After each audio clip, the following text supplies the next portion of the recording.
नमस्कार मित्रांनो, सावलीची जणू सावली या आजच्या एपिसोडमध्ये आपण पाहत असतो की सावली आणि सारंग हे दोघे गावकऱ्यांच्या पाशी गेले असता सारंगला मात्र त्या गावकऱ्यांनी नकार दिला होता।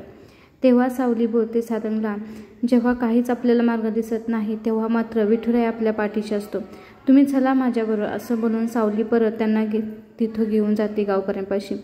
गावकऱ्यांना बोलती माऊली असं बोलते आणि नमस्कार करते आणि बोलते, त्यांच्या पाया पडते। माऊली बोलते हे बघल्यानंतर तेही सावलीच्या पाया पडतात आणि तिलाही नमस्कार करतात आणि माऊली बोलतात। ती बोलते, हे बघा मीही तुमच्या सगळ्यांसारखी विठ्ठलाची भक्त आहे आणि माझी ओळख करून देते, मी ना सारंग सरांची बायको आहे। तर ती बोलत असते, हे बघा वृक्षवल्ली आम्हा सोयरे हे जे संत तुकारामांनी आपल्याला जी शिकवण दिली आहे त्यानुसार आम्हीही खरंच संत तुकारामांची शिकवण मानत आहोत। आम्हीही तुमच्या झाडांना जसं तुम्ही तुमच्या जंगलाचं रक्षण करत आहात तसंही आम्ही करणार आहे, आमच्यावरती विश्वास ठेवा। एक गोष्ट लक्षात ठेवा, हे सगळं विश्व आहे, खरं आहे की तुम्ही जंगलाचे राखणदार आहात, पण हे सगळं विठ्ठलाचं आहे ना, आणि विठ्ठलाचे भक्त आपण आहोत, त्यामुळे जंगल हे सगळ्यांचं आहे। त्यामुळं त्या जंगलामध्ये ज्या गोष्टी आहेत त्यावरती आम्ही कोणतंही काही कारण नसताना, तुमचं परवानगी नसताना आमच्या कंपनीचा एकही माणूस त्या जंगलामध्ये पाय ठेवणार नाही, असं सावली त्यांना बजावून सांगत असते। सावली म्हणत असते, हे बघा गावकऱ्यांना, तुम्ही असा विचार करा, तुम्ही जर ह्या गोष्टीला नकार केला तर तुमच्या हाती आलेली ही खूप मोठी संधी निघून जाईल। तर त्यावर बोलतात गावकरी, म्हणजे काय? तर सावली बोलते, हे बघा आम्ही तुमचं गाव ना दत्तक घेऊ, तुमच्या गावामध्ये शाळा, हॉस्पिटल, खूप काही गोष्टी आम्ही नक्कीच करू, कारण की कसं आहे, तुमच्या गावाची सुधारणा झाली तर आमची होईल, असंच आहे ना शेवटी, कारण की आपण एकत्र मिळून काम करणार आहोत ना, असं ती त्यांना समजावून सांगत असते। आता मात्र गावकऱ्यांना ते सगळं म्हणणं पटत असतं। ते बोलत असते, एक काम करा, आम्ही ना तुम्ही म्हणाल तसं आम्ही कधीही तुमच्या जंगलामध्ये पायही ठेवणार नाही आणि तुमच्या बरोबरीने आम्ही राहू, तुमच्या गावाची प्रगती आम्ही करू। यावरती मात्र तिथले जो प्रमुख असतो तो बोलतो, हो एक गोष्ट तुम्ही म्हणताय ते बरोबर आहे, पण एक गोष्ट लक्षात ठेवा, जर तुम्ही काही केलं तर आम्ही तुम्हाला या गावात काय आमच्या जंगलामध्येही पाय ठेवून देणार नाही। तर सावली बोलत असते, मी विठुरायाची शपथ घेऊन सांगते, मी विठ्ठलाची भक्त आहे आणि आम्ही असं कधीही करणार नाही, आणि त्यानंतर जर काय झालं तर तुम्ही म्हणाल तसं, असं सावली बोलत असते। सावलीचं म्हणणं पटवून देणं एवढं चांगलं असतं, कारण की तिच्या प्रत्येक वाक्यामध्ये विठ्ठलाचा अवतार असतो, विठ्ठलाचा शब्द तोंडामध्ये तिचा असतो, त्यामुळे गावकऱ्यांना मात्र तिचं म्हणणं पटलेलं असतं।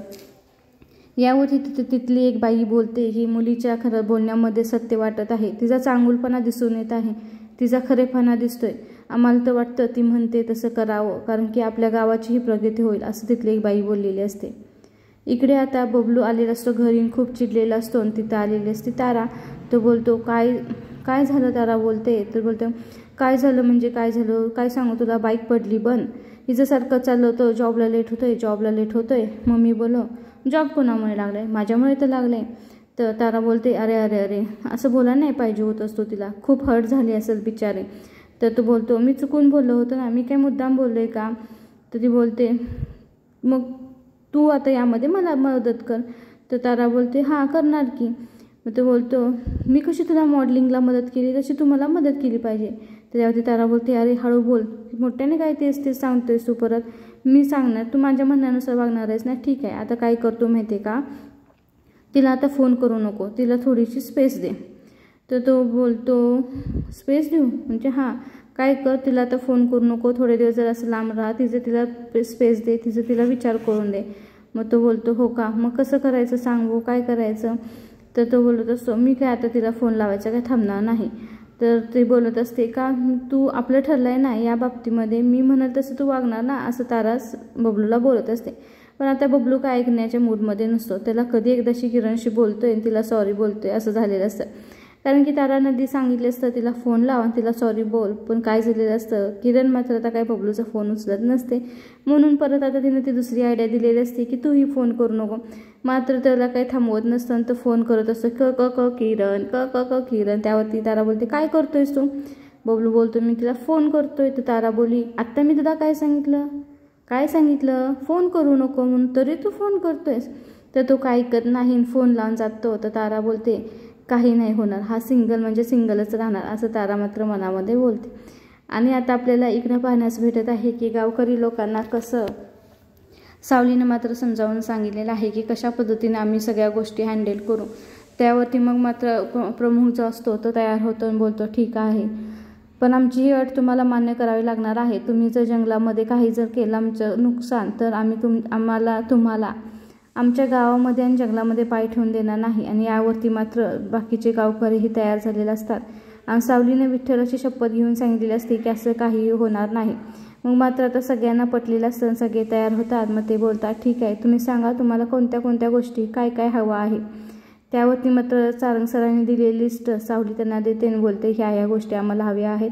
आणि सगळ्या लोकांना गावकरी लोकांना मात्र वाटतं की खरंच आपल्या गावाची काहीतरी आता प्रगती होईल. त्यावरती मग ते गावकरी लोक लिस्ट बघतात आणि ते वाचून झाल्यानंतर बोलतात हो, आता 4 दिवसामध्ये मी तुम्हाला माल पोच करेन.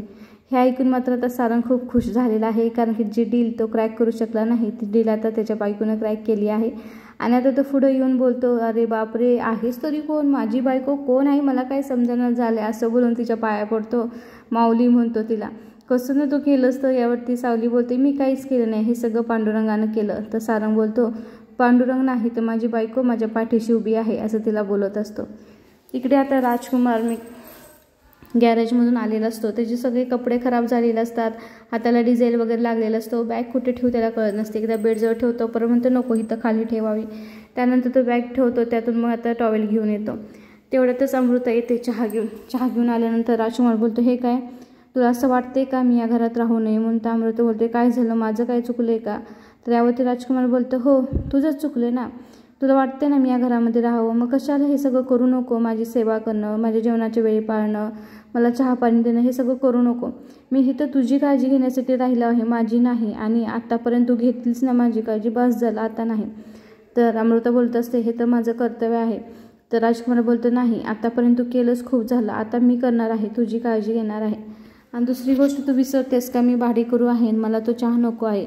मला सगळीची सवय झाली आहे, डाळ लावणे, भात करणं सगळं मला जमतं, तू काळजी करू नको.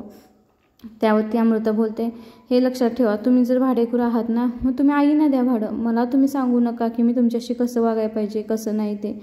असं बोलत असते. आता तर कुठं सगळ्या गोष्टी चांगल्या चालल्या आहेत, सुरळीत चालल्या, मग तुम्हाला असं का वाटते मी अशी बोलेन की तुम्ही या घरात राहू नये असं मला वाटते. त्यावरती राजकुमार बोलतो हे बघ, काही जरी झालं तर मी भाडेकरू आहे आणि मी कुठल्याही गोष्टीवरती माझा अधिकार दाखवणार नाही. अमृता मात्र त्याला बोलते भाडेकरू असाल तर तुम्ही घरात पैसे द्या, पण मला तुम्ही सांगू नका मी तुमच्याशी कसं वागायचं कसं नाही ते. तर राजकुमार बोलतो हे बघ लक्षात ठेव, हे माझ्या अंगावरती जे डाग लागले आहेत ते डाग डिझेलने जातील, पण जे चारित्र्यावरती डाग लागले आहेत ते कसे जाणार आहेत, असं तो तिला बोलत असतो. तरी ती बोलते काळजी करू नका, आपण दोघे मिळून ह्या सगळ्या गोष्टी करू, चला आता तुम्ही चहा घ्या, असं त्याला बोलत असते. तर तू बोलत असतो नको अमृता तूच घे चहा, तो मला चहा नको आहे. पण आता ती काय अमृता ऐकणार नसते. त्यानंतर तो बोलतो माझे हात तर खूप घाण आहेत, मी कसा चहा घेऊ.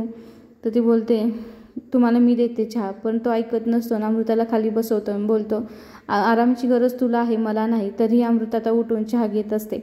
मग त्याचा हात घाण असतो म्हणून ते काय करते बशीमध्ये त्याला चहा होते आणि स्वतःला कपामध्ये घेते, आपण दोघे मिळून चहा पिऊ असं त्याला बोलते. त्यानंतर त्याचा हात खूप घाण असतात तर ती बोलत असते काळजी करू नका मी देते तुम्हाला चहा, असं बोलून ती बशीमध्ये चहा ओतून देते आणि बोलते आपण दोघे एकत्र घेऊ चहा.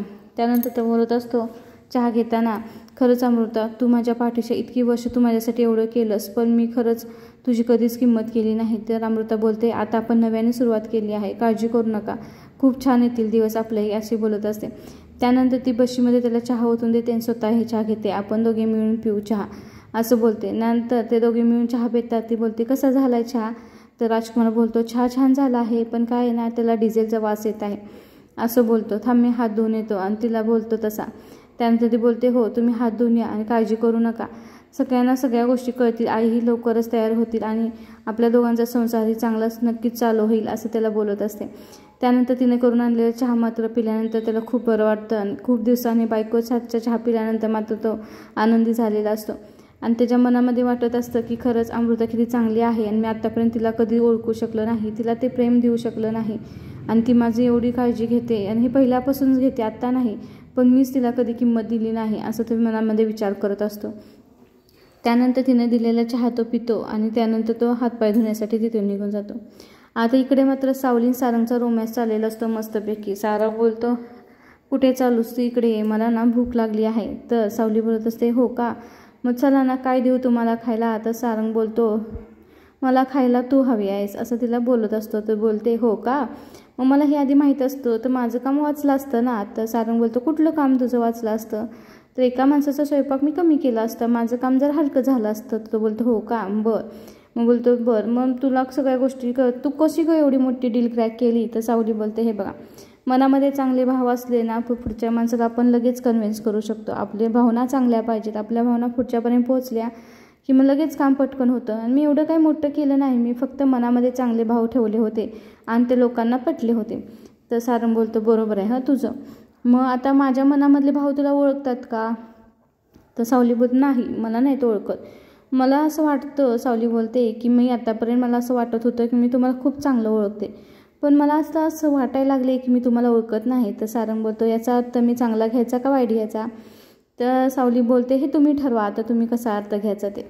मग तो बोलतो चल आता मला भूक लागली आहे, तुला माहिती आहे ना मला काय पाहिजे आहे? तर सावली बोलते हो का, मला काय माहिती नाही तुम्हाला काय पाहिजे, कारण की मी तर तुम्हाला कुठं ओळखते, अशी बोलते आणि त्याची चेष्टा करत असते.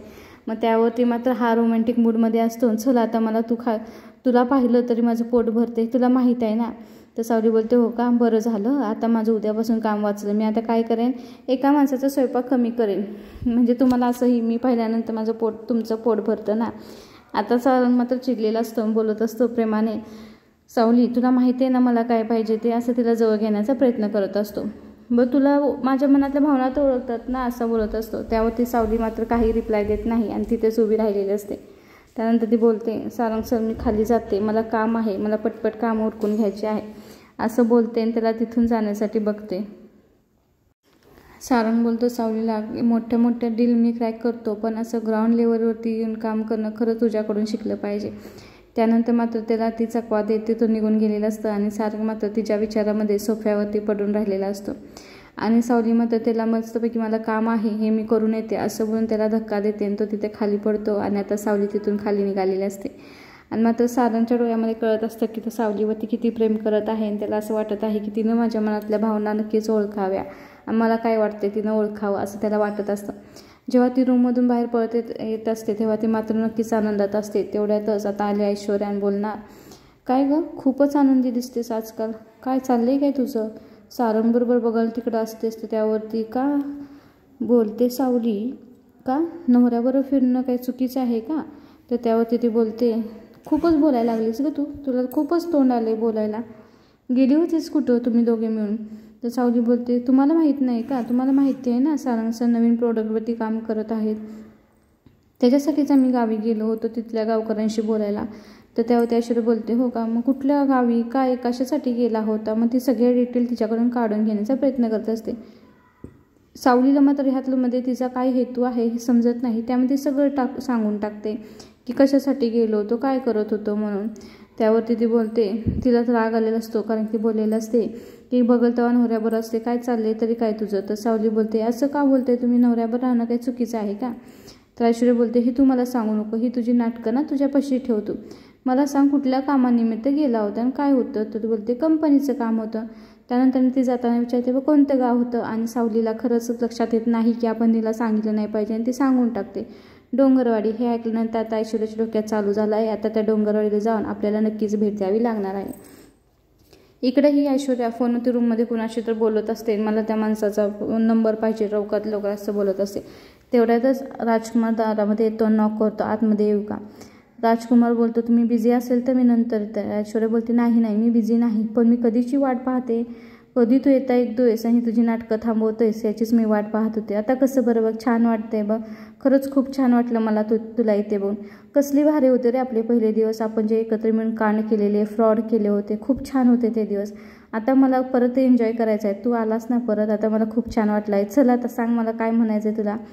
यावरती मात्र राजकुमार बोलतो ऐश्वर्या मॅडम खरंच तुम्ही चुकीचा विचार करताय, मी त्यासाठी आलेलो नाही इथं. तर ती बोलते रिपीट तेच काय रे सांगतोयस तू, काय नवीन काय बोल, कशासाठी आलेस ते बोल, तुला जर नसेल ना पहिलं काढायचं तर कशासाठी आलेस ते मेन पॉईंटवर आहे.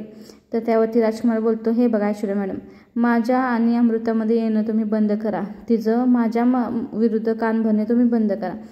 तर ऐश्वर्या बोलते हो का म्हणजे? तर त्यावरती तो बोलतो तुम्ही जे पहिलं जे काही केलं होत्या त्या चुका मी अजून घरातल्यांच्या समोर आणलेल्या नाही आणि त्या मला घरातल्यांच्या समोर आणण्याला वेळ लागणार नाही. तर ऐश्वर्या बोलते म्हणजे मला धमकी देतोयस का तो? तर तो बोलतो नाही, धमकी नाही, मी विनंती करतोय असं समजा.